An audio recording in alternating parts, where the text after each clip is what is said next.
আসলে আমরা সবাই জানি শিক্ষাই জাতির মেরুদণ্ড। এই শিক্ষিত জাতি গড়ার কারিগর আমাদের সম্মানিত শিক্ষকগণ। এই সম্মানিত শিক্ষকগণ এমপিওভুক্ত না হওয়ার কারণে মানবেতর জীবন যাপন করছেন এবং অনেকেই অটোরিকশা চালান, চার্জার ভ্যান চালিয়ে তাদের জীবিকা নির্বাহ করছেন।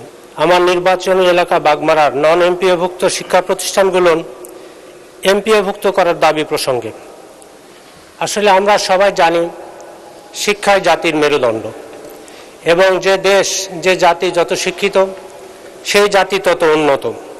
এই শিক্ষিত জাতি গড়ার কারিগর আমাদের সম্মানিত শিক্ষকগণ।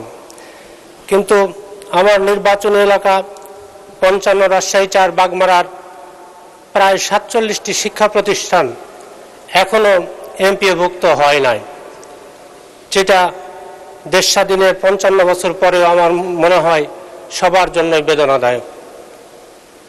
এবং আমার এমনও দেখেছি আমার বাগমারায় এই সম্মানিত শিক্ষকগণ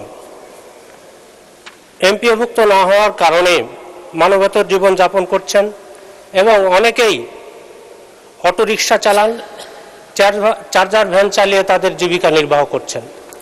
তাই মাননীয় শিক্ষামন্ত্রীর দৃষ্টি আকর্ষণ করে আমি জোর দাবি জানাতে চাই, এ সমস্ত নন এমপিওভুক্ত প্রতিষ্ঠানগুলো মানবিক দিক থেকে বিবেচনা করে জরুরি ভিত্তিতে এমপিওভুক্ত করার জন্য জোর দাবি জানাচ্ছি।